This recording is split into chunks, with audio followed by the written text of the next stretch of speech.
चलो सब लोग आ गए हैं ना।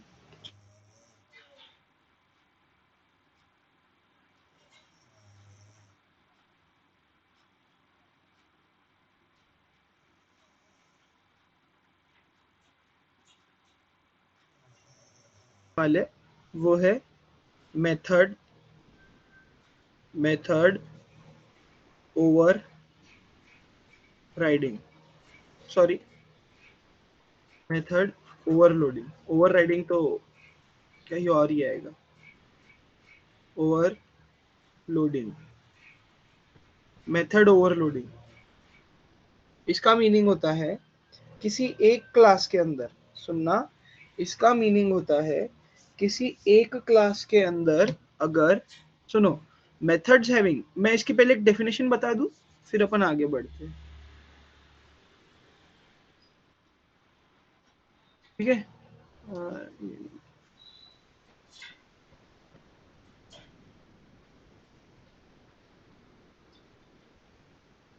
चलो मैं यहाँ पे लिखता हूँ मेथड्स मतलब फंक्शंस, ठीक है। Methods having same name but different number of but different type or different number of parameters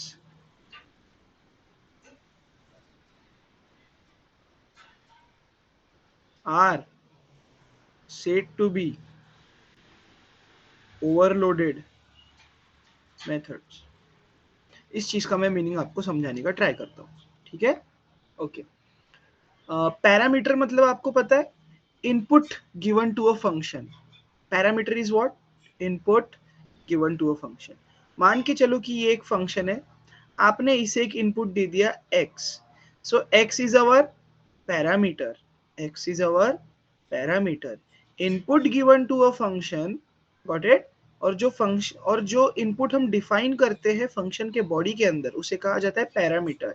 and जब हम किसी पैरामीटर की एक्चुअल वैल्यू पास करते हैं तो उसे कहा जाता है आर्गुमेंट। क्या कहा जाता है, आर्गुमेंट।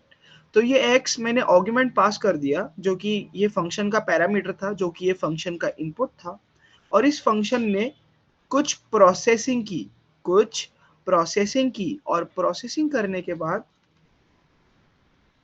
आवाज आ रही है ना, और कुछ प्रोसेसिंग करने के बाद एक आउटपुट जनरेट किया y। नैन भाई आवाज आ रही है मेरी? हाँ चलो, तो उसने एक आउटपुट जनरेट कर लिया y, है ना। चलो, अब एक सेम फंक्शन है, सुनो, अभी एक सेम फंक्शन है, सेम सेम नाम x और y, लेकिन ये फंक्शन कितने पैरामीटर्स लेता है, चेक करो कितने पैरामीटर ले रहा है। जब भी कितना ले रहा था, ओनली वन। फंक्शन का नाम भी सेम है एफ एफ, लेकिन अब यहाँ पे कितने पैरामीटर्स ले रहा है ये फंक्शन, दो। तो अगर ये फंक्शन दो इनपुट लेता है x और x और y लेने के बाद अगर ये z देता है, तो क्या मैं ये बोल सकता हूँ कि ये दो फंक्शन ओवरलोडेड फंक्शन है, ओवरलोडेड फंक्शन है। चेक करो, ओवरलोडेड फंक्शन मतलब कौन से फंक्शन, ऐसे फंक्शन हैविंग सेम नेम, ऐसे फंक्शन जिनका नाम सेम है। क्या इसका नाम f ऑफ x है, इसका नाम f of x comma Y, देखो दोनों का नेम सेम है, हाँ नेम सेम है दोनों का, लेकिन डिफरेंट नंबर ऑफ पैरामीटर्स। यहाँ पे कितना पैरामीटर ले रहा है, एक, यहाँ पे कितना पैरामीटर ले रहा है, दो। तो क्या मैं इस चीज को ओवरलोडेड मेथड बोल सकता हूँ? सबको समझा, ओवरलोडेड मेथड, सबको समझा? कौन कौन है मीट में, लेट मी चेक। प्रथमेश तुला कळलं ओवरलोडेड मेथड? ऋतुजा, शीतल? चलो, ये तो हो गया मैथमेटिकली। अब देखते हैं प्रोग्रामेटिकली कि प्रोग्रामिंग में कैसे होगा, है ना, प्रोग्रामिंग में कैसे होगा।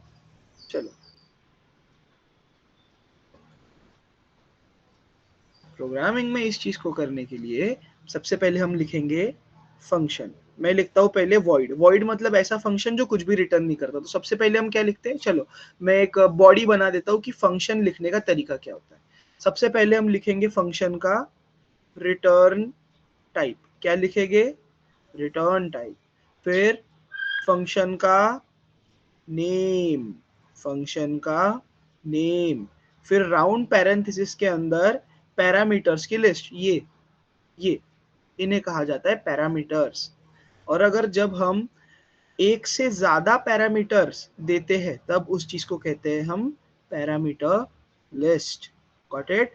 कोई भी फंक्शन मिनिमम कितने आर्गुमेंट लेता है, 0, और मैक्सिमम कितने ले सकता है, n, गिन नहीं सकते इतने।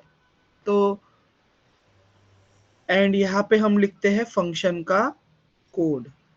ठीक है, तो आओ मैं आपको एक एग्जाम्पल करवाता हूँ।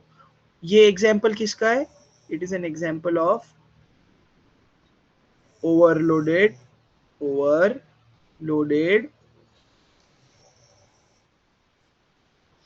फंक्शन, ओवरलोडेड फंक्शंस और मेथड्स। क्या फंक्शंस बोलना सही चीज है या मेथड्स? सी, जावा में सारी चीजें हम किसके फॉर्म में लिखते हैं, क्लासेस के फॉर्म में। Classes are the basic building block of Java. तो क्लासेस के अंदर, क्लास के अंदर जो फंक्शंस डिफाइन होते हैं उन्हें कहा जाता है methods. Why methods? Because methods shows the behaviour.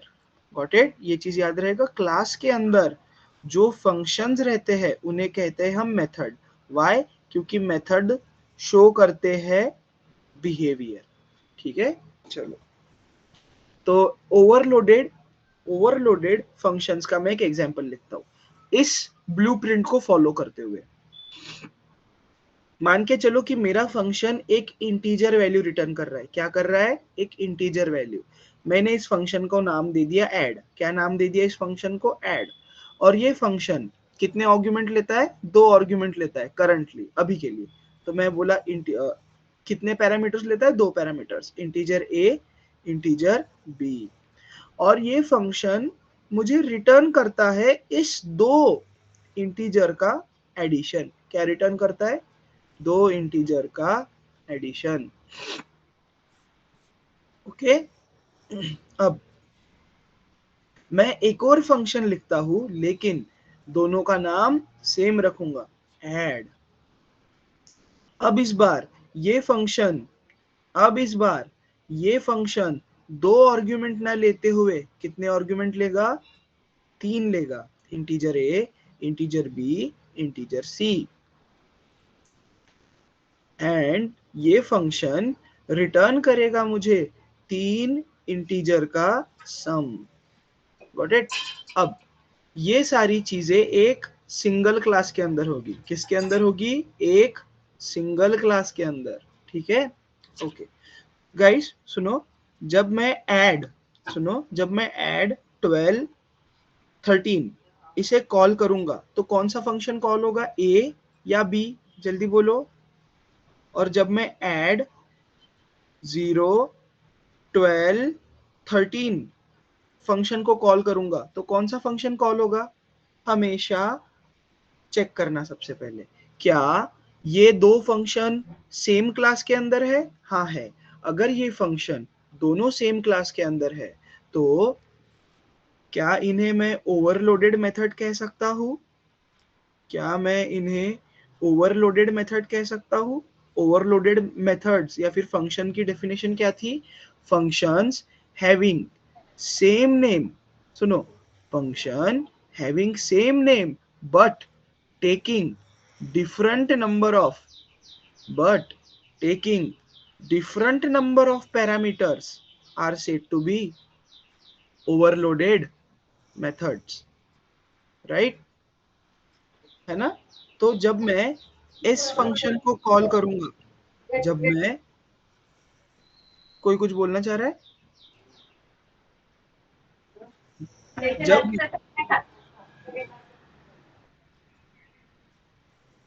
जब मैं इस फंक्शन को कॉल करूंगा, इस फंक्शन को कॉल करूंगा तब सबसे पहले चेक होगे नंबर ऑफ पैरामीटर्स। क्या चेक होगे? Number of parameters. कितने पैरामीटर पास किए मैंने? 2। तो सबसे पहले कंपाइलर चेक करेगा कि आप किसे कॉल करना चाह रहे हो। आप इसे कॉल करना चाह रहे हो, कितने पैरामीटर ले रहा है ये? 2। तो कौन सा फंक्शन कॉल हो जाएगा इस केस में? ए वाला। ओके, देन कंपाइलर फिर से चेक करेगा, ओके इन्होंने फिर से ऐड को कॉल किए, लेकिन मेरे पास कितने ऐड फंक्शंस है? 2 ऐड फंक्शंस है, ए और बी। ओके, तो मुझे पता नहीं कि अभी किसे कॉल करना चाहिए, तो कंपाइलर कैसे पता करेगा? आपने कितने पैरामीटर पास किए? 1, 2 एंड 3। तो कंपाइलर चेक करेगा क्या मेरे पास ऐसा ऐड फंक्शन है, ऐसा ऐड मेथड है जो 3 पैरामीटर्स लेता है? हाँ, अगर ये लेता है तो इस केस में कौन सा कॉल होगा? बी वाला। सबको इतना समझा गाइस? हाँ Prathamesh,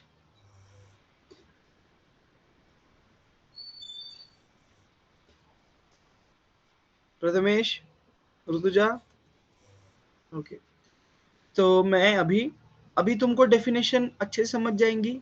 function having, functions having, यहाँ पे तुम मेथड्स भी यूज कर सकते हो शब्द। सबसे ज्यादा करेक्ट वर्ड अगर तुम्हें यूज करना है तो मेथड है ना। Methods having same name, methods having same name but taking different number of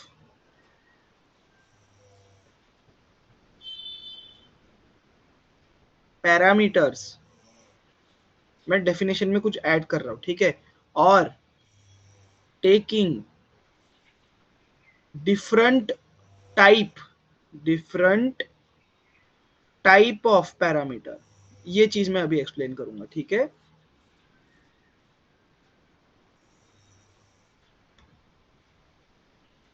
are said to be overloaded methods। चलो, हमें अभी तक इतना पता है कि ऐसे फंक्शंस हमें अभी तक पता है कि ऐसे फंक्शंस जिनका नेम सेम हो लेकिन डिफरेंट, जिनका नेम सेम हो लेकिन डिफरेंट नंबर ऑफ पैरामीटर्स अगर लेते हो तो ऐसे फंक्शन को हम कहते हैं ओवरलोडेड मेथड्स। ठीक है, चलो एक और एग्जांपल ओवरलोडेड मेथड्स का। एक और example, function having same name, function having same name but taking different type of parameters। मैं यहाँ पे लिखता हूँ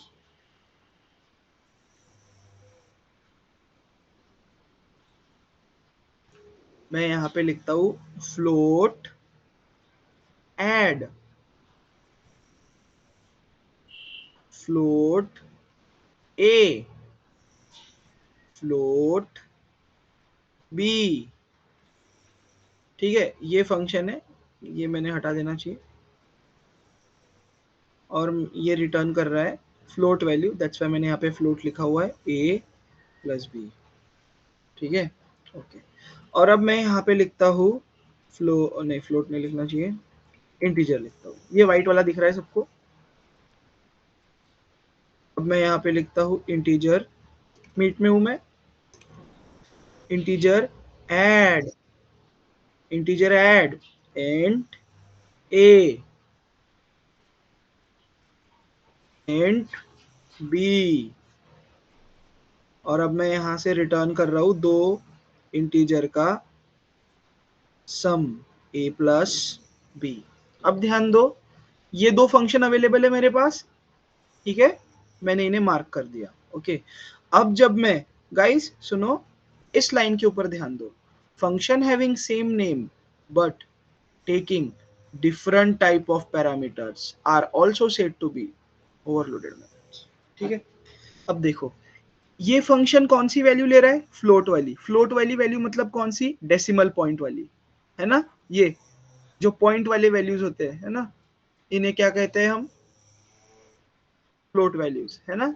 और जब तक आप डेसिमल के बाद फ्लोट एफ लिटरल यूज नहीं करोगे तब तक वो नंबर क्या होता है, डबल। जैसे ही आपने एफ लगा दिया लास्ट में तो वो नंबर क्या हो जाएगा, float. I hope you know this, है ना। अगर मैंने 12.12 लिखा तो ये कौन सा है, ये डबल है। लेकिन अगर मैंने 12.12 एफ लिख दिया तो ये कौन है, float number. Got it. Java में ऐसे हम डिफाइन करते हैं दो नंबर्स के बीच का डिफरेंस। Got it. चलो, तो अब देखो, अब अगर मैंने यहाँ पे लिखा एड 1 to 14, कौन सा फंक्शन कॉल होना चाहिए। कंपाइलर सबसे पहले क्या करेगा, कंपाइलर चेक करेगा कि ऐड मेथड, ओके ऐड, कितने मेथड्स है मेरे पास ऐसे ऐड वाले, मेरे पास दो मेथड है। ओके, मतलब ये ओवरलोडेड वाला केस है। कौन सा केस है, ओवरलोडेड वाला केस। अगर आपके पास मल्टीपल फंक्शंस हो लेकिन अगर उनका नाम सेम हो तो ऐसे मेथड्स को कहते हैं हम ओवरलोडेड मेथड्स। और ओवरलोडेड मेथड्स कब होता है, जब सिंगल क्लास के अंदर, एक ही क्लास के अंदर दो ना एक नाम के एक से ज्यादा मेथड्स हो या फिर फंक्शंस हो। ठीक है, इतना समझा। हेलो, इतना समझा सबको। हाँ चलो बढ़िया। तो अब फंक्शन ने चेक किया कि ओ मेरे पास दो मेथड्स है ऐड नाम के, मेरे पास दो मेथड्स है ऐड नाम के। अब क्या करना चाहिए, अब कंपाइलर जाएगा और चेक करेगा कि ये यूजर ने कितने पैरामीटर पास किए, दो। तो कंपाइलर सबसे पहले चेक करेगा कि ऐसी मेथड, ऐसा फंक्शन ढूंढ के निकालो जो दो आर्गुमेंट लेता है। कंपाइलर ने यहाँ चेक किया, एक, दो। कंपाइलर ने यहाँ पे भी चेक किया कितने आर्गुमेंट ले रहा है ये, एक और दो। कंपाइलर ने रख दिया अपने सर के ऊपर हाथ और बोला यार यहाँ पे जितने भी मेथड्स मैंने डिफाइन देखे सारे के सारे दो आर्गुमेंट ले रहे हैं, एक, दो। यहाँ पे भी कितने आर्गुमेंट्स ले रहे हैं, एक, दो। यूजर ने भी पास किया है कितने, एक, दो। लेकिन अब बोलेगा कि इसमें से कॉल किसे करूं, दोनों को तो नहीं बुला सकता हूं।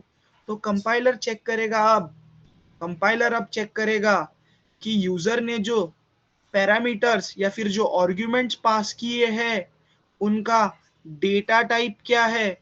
तो कंपाइलर चेक करेगा क्या 14 फ्लोट है या इंटीजर है। क्या 14 में तुम्हें कई पॉइंट दिख रहा है, 0.02f ऐसा कुछ दिख रहा है, नहीं। तो 14 क्या है, 14 इज ए इंटीजर। 12 फ्लोट है या इंटीजर है, जल्दी बोलो। 12 इज अ इंटीजर। तो कंपाइलर चेक करेगा कि ऐसा ऐसा ऐड फंक्शन, सुनो, कंपाइलर चेक करेगा ऐसा ऐड फंक्शन जो दो पैरामीटर लेता है लेकिन कौन से टाइप के, इंटीजर। कंपाइलर चेक करेगा कि ऐसा ऐड फंक्शन जो दो इंटीजर लेता है उसे कॉल करो। तो अब इस केस में कौन सा मेथड कॉल हो जाएगा गाइस, बी। गॉट इट, समझा तुम्हें। जो हाँ पैरामीटर्स है उनका डेटा टाइप चेक होके वो मेथड कॉल हो जाएगा। गॉट इट, समझा। हेलो प्रथमेश, शीतल, श्रावली, ऋतुजा। हाँ।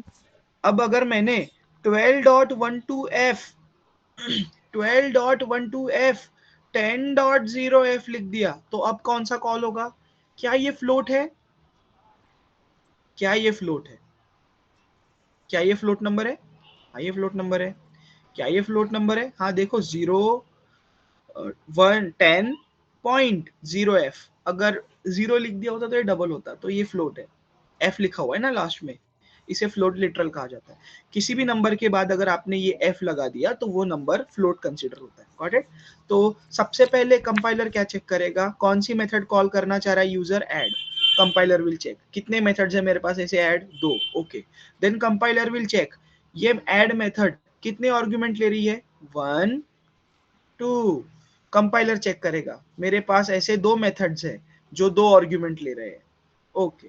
कंपाइलर फिर से चेक करेगा इसमें से अब ये जो दो आर्गुमेंट्स है, ये जो दो पैरामीटर्स है, ये जो दो आर्ग्यूमेंट्स है। जब हम पैरामीटर की एक्चुअल वैल्यू पास करते हैं तो उन्हें कहा जाता है आर्ग्यूमेंट। और जब हम फंक्शन डिफाइन करते समय जो इनपुट्स है उन्हें मेंशन करते हैं तब उन्हें कहा जाता है पैरामीटर्स। ये चीज याद रहेगा। When defining a function, while defining a function, whatever the variables you are mentioning inside the function head are said to be parameters। ठीक है। और जब हम किसी फंक्शन को कॉल करते समय जो वैल्यू पास करते हैं उन्हें कहा जाता है आर्ग्यूमेंट्स। Got it? ये चीज याद रहेगा।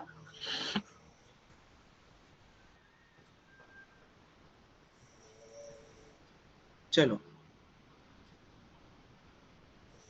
अब मैं इस फंक्शन को कॉल करता हूँ एड 12.12f 13.13f। कौन सा फंक्शन कॉल होना चाहिए? बताओ कौन सा फंक्शन कॉल होगा? ए कॉल होगा या बी कॉल होगा? ये कौन सा आर्गुमेंट ले रहा है? फ्लोट। ये फ्लोट, तो कौन सा कॉल होना चाहिए? ए वाला। सबको समझा? शीतल समझा या कुछ रिपीट करूं? जल्दी बोलो। समझा। चलो सही है, मतलब सबको समझा। ओके, थोड़ा रिटर्न टाइप पे मैं एक और चीज एक्सप्लेन करता हूँ। रिटर्न टाइप पे, फंक्शन का रिटर्न टाइप। ठीक है।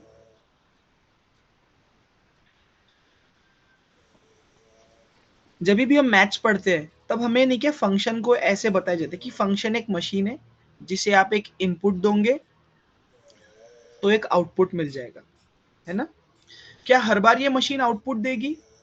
डिपेंड्स, नहीं भी दे सकती है। आप फंक्शन को इनपुट तो दे रहे हो लेकिन ये आउटपुट नहीं दे रहा है, ऐसा भी पॉसिबल हो सकता है। ठीक है। अगर किसी फंक्शन को आपने इंटीजर इनपुट दे दिया और ये फंक्शन इंटीजर आउटपुट दे रहा है, तो इस फंक्शन का रिटर्न टाइप क्या हो जाएगा? इंटीजर। ये वाला चीज याद रहेगा।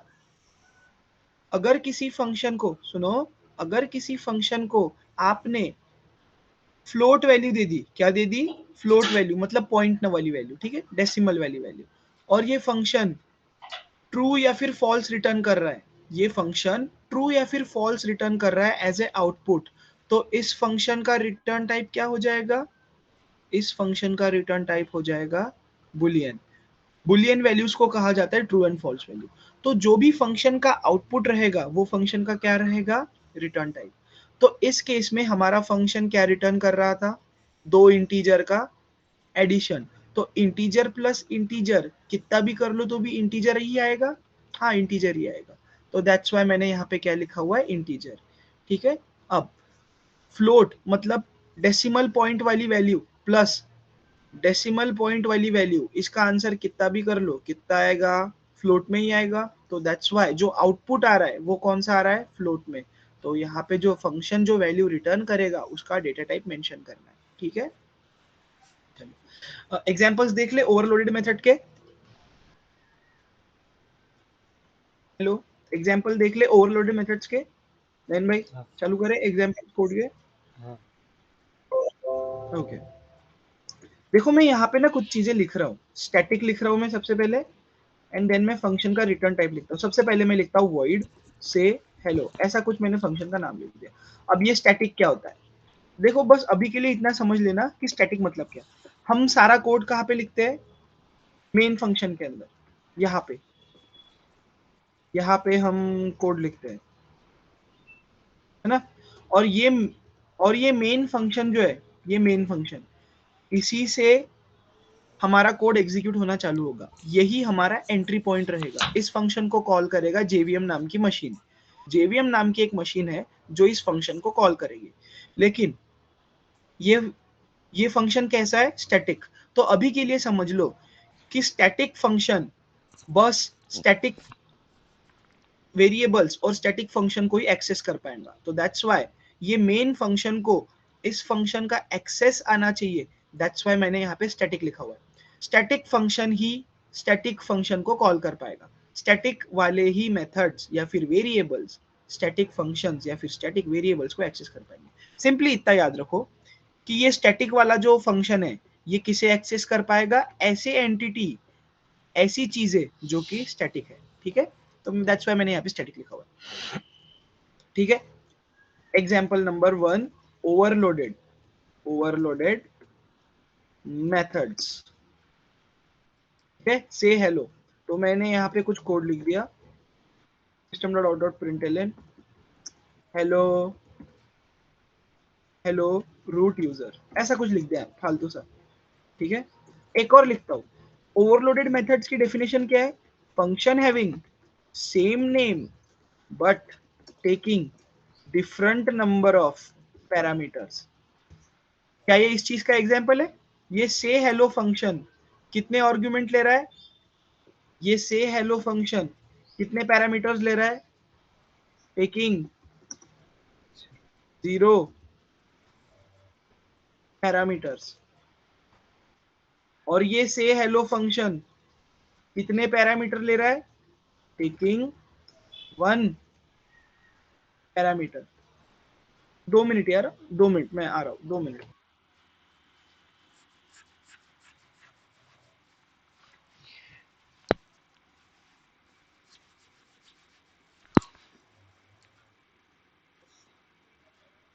चलो, तो फंक्शन टेकिंग 1 पैरामीटर, देखो दोनों का नाम सेम है।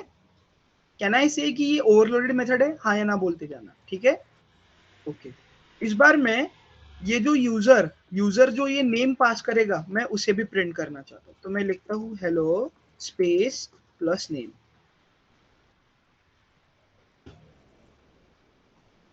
चलो, जब मैं से हेलो को फंक्शन कॉल बोलते हैं, इसे क्या बोलते हैं? ये जो मैंने लिखा हुआ है ना, इसे बोलते हैं फंक्शन कॉल। ओके, चलो मुझे बताओ, जब मैं इस से हेलो फंक्शन को कॉल करूंगा तो कौन सा फंक्शन कॉल होना चाहिए? ये पहला वाला, मैं नंबरिंग दे देता हूँ, ये पहला वाला या फिर ये दूसरा वाला, कौन सा कॉल होगा बताओ? सबसे पहले कंपाइलर चेक करेगा, से हेलो चेक किया, कंपाइलर चेक करेगा कि मेरे पास से हेलो नाम के फंक्शन कितने हैं। कंपाइलर बोलेगा यार मेरे पास 2 है से hello, okay. Then compiler will check number of parameters, क्या यूजर ने यहाँ पे कोई पैरामीटर पास किया है? नहीं, 0। तो कंपाइलर ऐसे फंक्शन को कॉल करेगा जिसका नाम से हेलो है और वो कितने पैरामीटर्स ले रहा है? 0। तो कौन सा कॉल हो जाएगा? फर्स्ट वाला। Got it? ओके। अब अगर मैं से हेलो को पास करता हूं प्रणय, अब तो कंपाइलर कंफ्यूज हो जाएगा। अब कंपाइलर बोलेगा यार मेरे पास 2 मेथड्स है, से हेलो। देन इस चीज को काउंटर करने के लिए कंपाइलर बोलेगा यार ठीक है, कंपाइलर बोलेगा आपने पैरामीटर्स कितने पास किए? 1। तो कंपाइलर ये दोनों मेथड्स को चेक करेगा और देखेगा कि ऐसी कौन सी मेथड है जिसका नाम से हेलो है और वो कितने पैरामीटर्स ले रही है? 1। और लेकिन जो पैरामीटर ले रही है वो कौन से टाइप का है? स्ट्रिंग। एनीथिंग, जो भी चीजें डबल कोट्स के अंदर होती है, ये जो दिख रहा है ना तुम्हें डबल कोट्स, ये और ये, इन्हें कहा जाता है double quotes. So anything which is inside a double quote is considered as string, ठीक है। तो कंपाइलर चेक करेगा कि क्या कोई फंक्शन स्ट्रिंग नाम का आर्गुमेंट, स्ट्रिंग टाइप का आर्गुमेंट ले रहा है, पैरामीटर ले रहा है? हाँ ले रहा है। तो इस बार कौन सा मेथड कॉल हो जाएगा? सेकंड वाला, है ना। चेक करते हैं, बिल्ड हो रहा है। ये देखो यहाँ पे ना तुम्हें कुछ दिखेगा बिल्ड होते समय, ये वाला चीज है ना, कभी कभी समय लेता है। देखो दोनों फंक्शन कॉल हो गए, क्या मुझे कोई एरर आया? नहीं। सबको इतना समझा गाइस? हाँ। शीतल, ऋतुजा, प्रथमेश, आदित्य, आर्य, चलो भाई थैंक यू। तो आओ अभी कुछ और एग्जांपल्स देखते हैं। मैं यहाँ पे, अगर आपने फोल्डर बनाया होगा ना, कोई भी src नाम का भी फोल्डर होगा यहाँ पे, तो इस फोल्डर के ऊपर राइट क्लिक करना और वहां पे लिखना न्यू, सॉरी वो क्लिक करना न्यू पे एंड देन जावा क्लास, और यहाँ पे लिखो फाइल का नाम, कैपिटल नाम लिखना, ठीक है। पहला लेटर जो है वो कैपिटल होना चाहिए, ठीक है। मैं यहाँ पे लिखता हूँ example5, ऐसा कुछ कोड मिल जाएगा। एंटर करना और सीधा मेन टाइप करना, क्या क्या लिखना? MAIN main, and then tab दबाना, ठीक है। चलो मैं यहाँ पे लिखता हूँ इंटीजर ऐड, वही अपना एग्जाम्पल लेते हैं ऐड। मान के चलो ये ले रहा है 0 आर्गुमेंट, क्या ले रहा है 0 आर्गुमेंट। तो हाँ, ये जो कमेंट आया ना, ये मैंने लिखा हुआ नहीं है, इसे बोलते हैं डॉक स्ट्रिंग। ठीक है, जब हम कोड को डॉक्यूमेंटेशन के फॉर्म में लिखते हैं तब उस चीज को कहा जाता है डॉक स्ट्रिंग। ठीक है, चलो तो मैं यहाँ पे लिख रहा हूँ फंक्शन ऐड टेकिंग 0 आर्गुमेंट्स। ये फंक्शन 0 आर्गुमेंट ले रहा है, मुझे इसे स्टैटिक बनाना चाहिए, हाँ, क्योंकि इस फंक्शन को कॉल कौन करेगा, मेन फंक्शन। मेन फंक्शन क्या है, स्टैटिक। तो अगर मेन फंक्शन को इसे एक्सेस करना है तो इस मेथड को भी बाय डिफॉल्ट स्टैटिक होना चाहिए, क्योंकि मैं इस सिंगल क्लास के अंदर हूं, मुझे ऑब्जेक्ट बनाने की जरूरत ना पड़े। Function method overloading single class के अंदर होता है। क्या मैंने अभी तक कोई एक्स्ट्रा क्लास बनाई, ऐसा कुछ लिखा मैंने ऐसा कुछ लिखा, क्लास न्यू क्लास, ऐसा कुछ लिखा मैंने अभी तक नहीं। तो जब किसी सिंगल क्लास के अंदर दो फंक्शंस हो जिनका नाम सेम हो, तो वैसे फंक्शंस को कहा जाता है ओवरलोडेड मेथड्स या फिर फंक्शंस। ठीक है, चलो मैं वो ऐड वाला एग्जांपल लेता हूँ, add return 12 plus 13।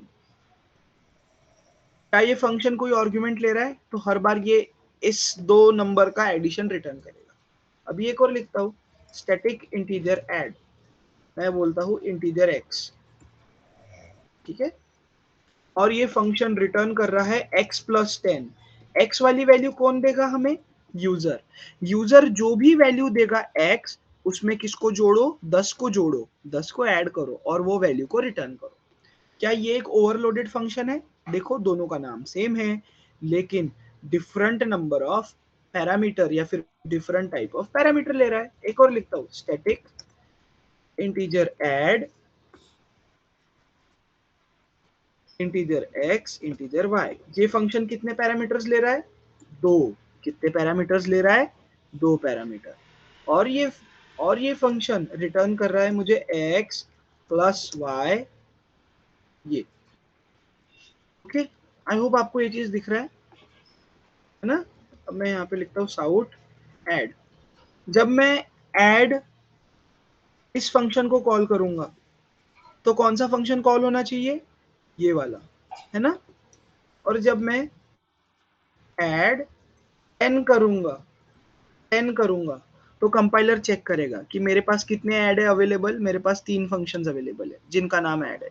Okay, compiler check करेगा कितने नंबर ऑफ पैरामीटर्स है, कंपाइलर चेक करेगा कितने नंबर ऑफ पैरामीटर्स यूजर ने पास किए, कितने पास किए, 1। तो इस ग्रुप ऑफ फंक्शंस में से कौन सा मेथड कॉल होना चाहिए, ये वाला, क्योंकि ये कितने आर्गुमेंट ले रहा है, 1। ओके, अब मैंने लिखा साउट ऐड 12 प्लस 13, 12 प्लस नहीं 13 प्लस 13 कर देता हूँ, 13 प्लस 13। तो कंपाइलर चेक करेगा ऐड नाम के कितने मेथड्स अवेलेबल है मेरे पास, 3 अवेलेबल है। 3 में से कौन से मेथड को कॉल करना चाहिए, क्या पहला वाला कॉल होगा या दूसरा वाला कॉल होगा या तीसरा वाला। तो कंपाइलर चेक करेगा यूजर ने कितने नंबर ऑफ पैरामीटर पास किए, 2। तो इस ग्रुप ऑफ मेथड्स या फिर फंक्शंस में से कौन सा मेथड कॉल होगा, ऐसा मेथड जो 2 आर्गुमेंट ले रहा है लेकिन कौन से टाइप के, इंटीजर टाइप के। तो क्या ये इंटीजर टाइप के आर्गुमेंट है, हाँ ये इंटीजर टाइप के आर्गुमेंट है, ये इंटीजर टाइप के आर्गुमेंट है। तो कौन सा मेथड कॉल हो जाएगा इस बार, ये वाला। रन करके देख लो, पता चल जाएगा, सबके रिजल्ट आ जाएंगे और वो एक लाइन से प्रिंट हो जाएंगे, 25, 20 और 26। आओ थोड़ा इस चीज को समझ लेते हैं। पहली मेथड कॉल हो गई ऐड, ऐसी मेथड जो 0 आर्गुमेंट ले रही है। तो ये वाली मेथड रिटर्न कर रही है 12 प्लस 13। 12 प्लस 13 कितना होता है, 25। देखो 25 दिख गया तुम्हें, यहाँ पे दिख गया 25। हाँ, अब सेकेंड वाले पे आते हैं, ऐड 10। ऐसा ऐड फंक्शन जो एक आर्गुमेंट लेता हो, देखो। हाँ, तो मान के चलो यूजर ने क्या पास कर दिया, x की जगह 10। तो गाइस 10 प्लस 10 कितना हो जाएगा 20, दिख गया 20। चलो और नीचे जाते हैं। अब एक और फंक्शन कॉल हो रहा है ऐड, जो कि कितने आर्गुमेंट ले रहा है 2, 13 और 13, मतलब कोई एक दूसरा नंबर भी हो सकता है इसकी जगह, मैंने दोनों 13 पास कर दिए। तो चेक करो ये फंक्शन क्या कर रहा है, x और y की वैल्यू हमने क्या पास की थी, x और y की वैल्यू हमने पास की थी 13, 13। तो अब x की जगह क्या आ गया 13, y की भी जगह क्या आ गया 13, तो 13 प्लस 13 कितना आ जाएगा इसका आंसर, इसका आंसर आ जाएगा 26। देखो दिख गया तुम्हें 26। तो समझा कैसे मेथड्स कॉल हो रहे हैं गाइस। हेलो नयन भाई, समझा तुम्हें। हाँ, ओके एक और एग्जांपल लेता हूं, एग्जांपल नंबर 6। फिर से ऐसा कुछ कोड आएगा, मेन लिखना, बस मेन दबा के टैप, ठीक है। अब लिखता हूँ क्लास पास में स्टैटिक फंक्शन, और मान के चलो ये ले रहा है integer A integer B. Function keyword नहीं लिखना चाहिए मैंने, गलत है। फंक्शन जावा में फंक्शन कीवर्ड नहीं होता है ना, होता है क्या, invalid method must return void, मैंने यहाँ पे फंक्शन लिखा हुआ है।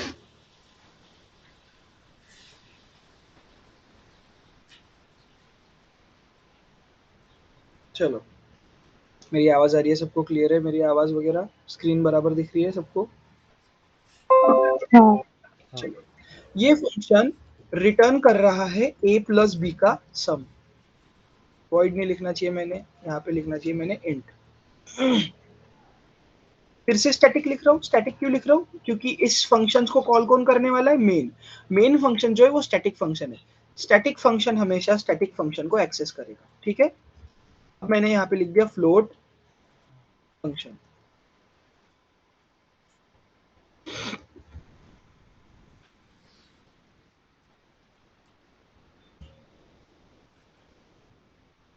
ये फंक्शन भी क्या रिटर्न कर रहा है, a प्लस बी का सम, क्या रिटर्न कर रहा है, a प्लस बी का सम।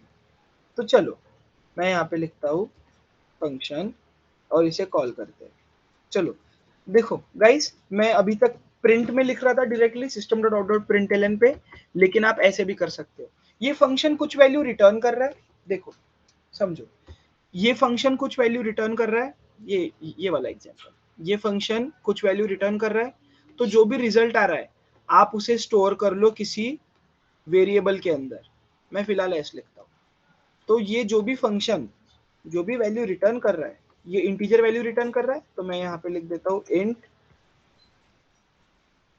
रिजल्ट 1, ऐसा एक वेरिएबल का नाम बना लिया, और मैंने इस फंक्शन को कॉल कर दिया, और मैंने इस फंक्शन को पास कर दिया 20 और 30, ठीक है।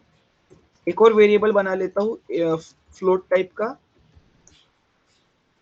रिजल्ट 2, और इस फंक्शन को कॉल कर देता हूँ।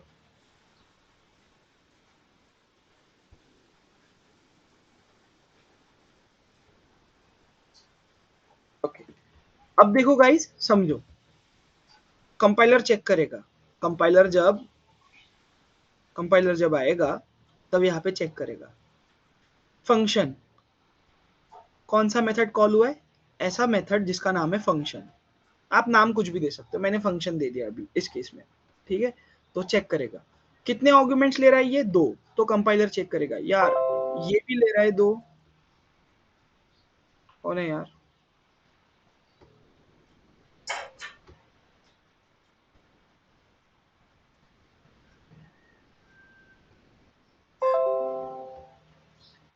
ये मेथड कितने आर्गुमेंट ले रहा है 2, ओके।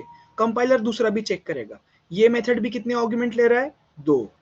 अब कंपाइलर चेक करेगा कि ये जो फंक्शन है, ये जो मेथड है, ये कौन से टाइप का आर्गुमेंट ले रहा है, कौन से टाइप का, क्या 10 इंटीजर है, 10 इंटीजर है, क्या तुम्हें कहीं 10 के आजू बाजू f दिख रहा है क्या इस वाले मेथड में, नहीं, तो 10 इज इंटीजर।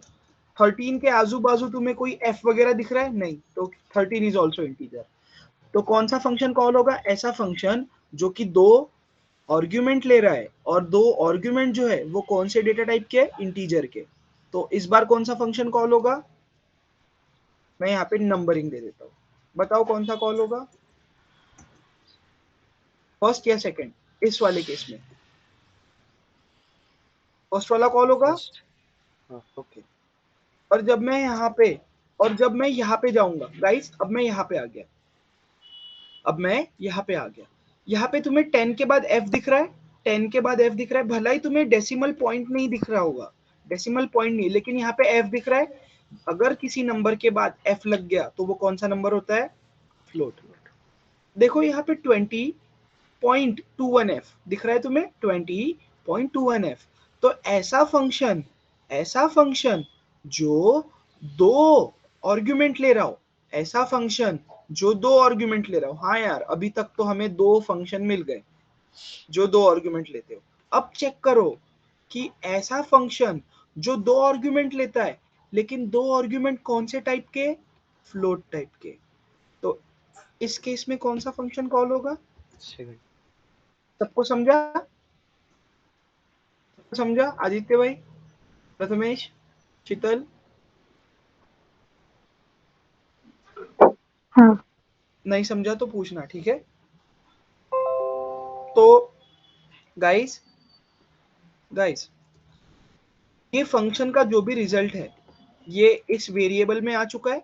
अब इस वेरिएबल में जो भी रिजल्ट है हम प्रिंट कर लेते हैं, ठीक है? तो क्या आना चाहिए इसका आउटपुट आना चाहिए, इस चीज का आउटपुट आना चाहिए 30 प्लस 10 40। इसका क्या आना चाहिए? इसका आना चाहिए 30.21 f। रन करके देखो, चलो आ गया। ओके, क्या हर बार आपको फंक्शन का रिजल्ट किसी वेरिएबल में स्टोर करने की जरूरत है? नहीं, जरूरत नहीं। अगर कोई फंक्शन रिटर्न कर रहा है इंटीजर, फ्लोट या फिर कोई भी वैल्यू वॉइड को छोड़ के, अगर कोई भी फंक्शन वॉइड को छोड़ के किसी भी टाइप की वैल्यू रिटर्न कर रहा है, तो आप उसे डायरेक्टली फंक्शन के अंदर भी system dot out dot print L N के अंदर भी कॉल कर सकते हो, जैसे कि मैं यहाँ पे कर रहा हूँ 10 प्लस 15। एक और फंक्शन को कॉल कर लेते हैं, सेकेंड वाला जो कॉल हो जाएगा, ठीक है? मैं यहाँ पे लिखता हूँ 10.10f 20.20f 20f। तो लेकिन इस केस में क्या हो जाएगा, ये वैल्यू जो है ये रिटर्न हो जाएगी, लेकिन कहीं पे भी स्टोर नहीं होगी, किसी अननोन लोकेशन पे स्टोर होगी जिसका एड्रेस हमें पता नहीं होगा। तो इट्स ए गुड प्रैक्टिस कि अगर कोई फंक्शन वैल्यू रिटर्न कर रहा है, तो आप उसे वेरिएबल में स्टोर कर लो। अब वेरिएबल का डेटा टाइप मैंने कैसे डिसाइड कर लिया? फंक्शन जो भी रिटर्न करेगा वैल्यू, उसका टाइप क्या है वो चेक करना, और ये कौन बताएगा? Return type. Got it? तो आप ऐसे भी कर सकते हो, लेकिन अच्छी प्रैक्टिस कौन सी होती है? ये वाला चीज, कि अगर कोई फंक्शन वैल्यू रिटर्न कर रहा है कुछ प्रोसेसिंग करके, तो इट्स बेटर कि आप उसे किसी वेरिएबल में स्टोर कर लो। और जो भी वेरिएबल रहेगा उसका डेटा टाइप कैसे डिसाइड होगा? फंक्शन के रिटर्न टाइप पे। ये फंक्शन क्या रिटर्न कर रहा है? Integer value. तो दैट्स व्हाई मैंने यहाँ पे एक वेरिएबल बना लिया इंटीजर रिजल्ट। ये वाला फंक्शन दो आर्ग्यूमेंट ले रहा है, लेकिन वो कौन से है? फ्लोट वाले। तो ऐसे फंक्शन पे जाओ जो दो फ्लोट आर्ग्यूमेंट ले रहा हो, तो फ्लोट प्लस फ्लोट, पॉइंट वाली वैल्यू प्लस पॉइंट वाली वैल्यू, कुछ पॉइंट वाली वैल्यू आएगी फिर से, हमारे केस में फ्लोट है। तो दैट्स व्हाई मैंने फिर एक और वेरिएबल बना लिया result2, जो कि फ्लोट टाइप का है, ठीक है? आप ऐसे भी कर सकते हो, ऐसे भी कर सकते हो। अच्छी प्रैक्टिस कौन सी है? ये वाली, ताकि अगर मुझे इस फंक्शन को फिर से कॉल करना हो, या फिर भविष्य में मुझे और जरूरत पड़ गई कि यार मुझे इस फंक्शन को बार बार कॉल करना पड़ रहा है, लेकिन इस सेम नंबर के लिए 10 प्लस 30, तो क्या हर बार फंक्शन कॉल करना सही रहेगा? नहीं, मेरे पास ये चीज ऑलरेडी result1 के अंदर स्टोर है, तो मेरे फंक्शन कॉल बच जाएंगे। हाँ, बच जाएंगे। Got it? तो ये एक गुड प्रैक्टिस है। क्या आपको ऐसा करना चाहिए? नहीं, तो इसे डिलीट कर देता हूँ मैं, ठीक है? एंड देन सिंपली आप result1 और result2 को n number of times use कर सकते हो। सबको इतना समझा गाइस? आई होप हाँ आपको समझा। चलो एक और एग्जांपल लेता हूँ फंक्शन ओवरलोडिंग का। फंक्शन ओवरलोडिंग इसे क्या कहा जाता है? अभी तक हमने जो पढ़ा, मेथड ओवरलोडिंग या फिर फंक्शन ओवरलोडिंग। तो इसे लिख देता हूं मैं मेथड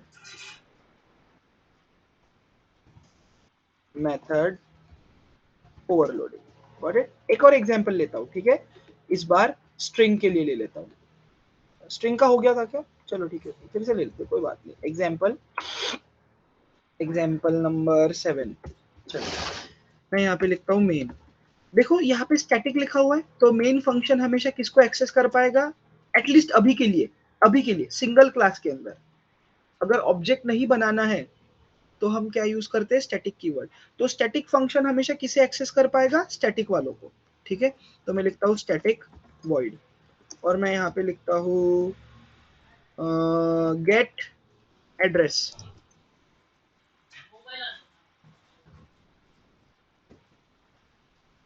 स्ट्रिंग कर देता हूँ। चलो ये मुझे रिटर्न कर रहा है। देखो ये फंक्शन क्या रिटर्न कर रहा है? ये रिटर्न टाइप बताएगा स्ट्रिंग।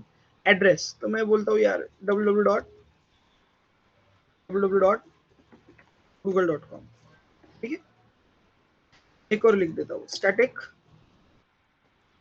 स्ट्रिंग गेट एड्रेस, लेकिन इस बार वेबसाइट का नेम, वेब नेम ऐसा कुछ दे दिया। ये फंक्शन एक पैरामीटर ले रहा है, तो ये रिटर्न कर रहा है www डॉट प्लस वेबसाइट का नाम, ये जो आर्ग्यूमेंट है मैं इसे यूज कर रहा हूँ, प्लस .com। ठीक है, आओ इसे समझते हैं, जल्दी से समझते हैं, देन विल वाइंड अप। ठीक है, चलो इसे व्हाइट बोर्ड पे जाता हूँ मैं, और मैं इसे आपको समझाने का ट्राई करता हूँ। चलो पेन कहाँ पे फेंक दिया मैंने? चलो नीचे नीचे नीचे, माउस कहाँ पे गया? 2 मिनट ध्यान दो सब लोग। चलो एक फंक्शन बनाया मैंने फंक्शन बनाया स्टैटिक स्ट्रिंग, ऐसा फंक्शन जो रिटर्न कर रहा है स्ट्रिंग, और मैंने उस फंक्शन का नाम दिया है गेट एड्रेस। क्या क्या नाम दिया है? Get address. शुरुआत में ये फंक्शन कोई भी आर्गुमेंट नहीं ले रहा है, और मैंने एक और फंक्शन बनाया हुआ है स्टैटिक स्ट्रिंग गेट एड्रेस। फिर से सेम नाम है, function having same name but taking different number of inputs or parameters are said to be overloaded functions or methods।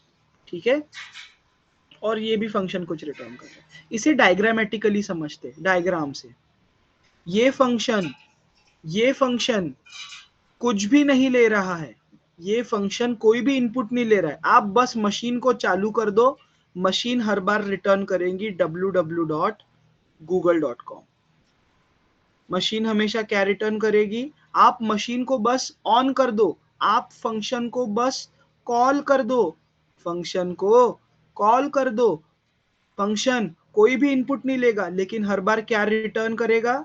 Her bar return करेगा स्ट्रिंग वैल्यू, और वो वैल्यू क्या रहेगी? www.google.com। तो मैं यहाँ पे लिख देता हूँ रिटर्न कीवर्ड से क्या होगा? जो भी वैल्यू है ये फंक्शन कॉल होने के बाद वो मेन के अंदर वैल्यू आ जाएगी। मेन फंक्शन के अंदर जो भी वेरिएबल में स्टोर होगी वो वैल्यू यहाँ पे, वो वैल्यू रिटर्न हो जाएगी। ठीक है, मैंने लिख दिया www.google.com। तो जब भी मैं इस फंक्शन को कॉल करूंगा तो हर बार क्या मिलेगा मुझे? www.google.com। कुछ चेंज हुआ अभी तक? नहीं। ओके, अब यहाँ पे देखो क्या हो रहा है, यहाँ पे रिटर्न, लेकिन यहाँ पे रिटर्न होगा www dot plus name plus dot com. अब मान के चलो यूजर ने पास कर दिया स्ट्रिंग नेम की जगह पे, स्ट्रिंग मतलब क्या? Anything which is inside double quotes, ऐसी चीजें जो डबल कोट्स के अंदर हो उन्हें क्या कहते हैं? स्ट्रिंग। तो यूजर ने मान के चलो इस स्ट्रिंग नेम की जगह क्या पास कर दिया? फ्लिपकार्ट। क्या पास कर दिया? फ्लिपकार्ट। फ्लिपकार्ट पास कर दिया। ओके, स्ट्रिंग नेम की जगह अभी क्या है? ये नेम की जगह क्या है? फ्लिपकार्ट। तो अब यहाँ पे क्या आ जाएगा जब फंक्शन कॉल होगा? तो फ्लिपकार्ट, राइट। तो रिटर्न क्या होगा? www dot plus Flipkart plus .com। तो ये सारी चीजें ऐड हो जाने के बाद मुझे क्या मिलेगा? स्ट्रिंग्स। बेसिकली जब हम स्ट्रिंग्स को ऐड करते हैं तब वो ज्वाइन होते हैं। क्या होते हैं? ज्वाइन। तो एक बड़ी स्ट्रिंग बनेगी और वहां पे लिख के आएगा www dot Flipkart dot com, और ये चीज क्या हो जाएगी? रिटर्न हो जाएगी। तो इस फंक्शन को हम डायग्रामेटिकली समझते हैं। मान के चलो आपने पास कर दिया फ्लिपकार्ट, तो आपको क्या रिटर्न हो रहा है? ये फंक्शन के हेल्प से आपको रिटर्न हो रहा है www.flipkart.com। Got it? अगर आपने इस सेम फंक्शन को कॉल किया एक आर्ग्यूमेंट पास करके और इस बार आपने पास कर दिया Amazon, तो क्या आ जाएगा? www.amazon.com आ जाएगा। वाई? क्योंकि हमने इस फंक्शन को एक आर्ग्यूमेंट पास कर दिया और वो आर्ग्यूमेंट इस बार फ्लिपकार्ट ना होते हुए क्या है? Amazon।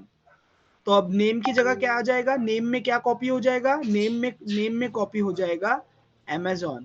ओके, और यहाँ पे ये सारी चीजें एडिशन मतलब कॉनकैटिनेशन होने के बाद क्या आ जाएगा? www.amazon.com। एंड ये पूरा चीज रिटर्न हो जाएगा। Got it? सबको समझा वर्किंग? जल्दी बोलो, मैं मीट में हूँ। हाँ, मीट में हूँ। चलो, सबको समझा वर्किंग? नयन भाई वर्किंग समझा? शीतल श्रावली? मैं सबके नाम नहीं ले सकता है ना हर बार। अगर नहीं समझता है तो नहीं बोलना, समझता है तो हाँ बोलना, ठीक है? चलो, अब देखो यहाँ पे सेम फंक्शन लिखा हुआ, बस मैंने थोड़े नाम में चेंजेस किए, ठीक है? तो आई होप आपको समझा होगा। जब आप इस फंक्शन को कॉल करोगे, गेट मेथड वाले को, गेट एड्रेस को, और कोई भी आर्गुमेंट पास नहीं करोगे, तो हर बार क्या आएगा? www.google.com, है ना? हाँ। और जब आप गेट एड्रेस को कॉल करोगे, लेकिन गेट एड्रेस को कॉल करने के बाद अगर आपने उस फंक्शन को कोई चीज पास कर दिया स्ट्रिंग के फॉर्म में, तो ये मेथड कॉल हो जाएगा, है ना? देखो, अगर मैं इस फंक्शन को कॉल करूंगा गेट एड्रेस, और बस मैंने इतना लिख दिया, तो हर बार क्या आएगा? कंपाइलर चेक करेगा गेट एड्रेस। कितने मेथड्स है मेरे पास गेट एड्रेस के?